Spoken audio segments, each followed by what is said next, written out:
Uyabona la, sofela khona. Abekhuluma lo ngithandana naye uthi uyabona lolu thando. Sofela khona. Ngiyambuza ukuthi kanjani mina. Uthi ungambuza sofela khona. Ubekhuluma lo ngihlekisana naye ethi uyabona la.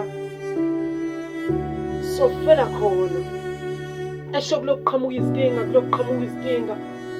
Hello iphindelela ethi uyabona la. Asofela khona.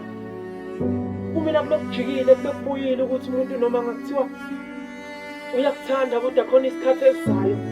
Kodwa yena uloyiphindelela ethi uyabona la. Asofela khona. Eyami ingqondo iloyijikile iloyikhuluma iloyiphindelela. Ithi kuba uyakwazi ukuvula la ngaphakathi kumina ngabe uyazibonela. Kuthi noma kuqhamuka izinkinga ethi yena uyabona la. Sofela khona. Nawe ungabe umthemba omunye umuntu uyajika.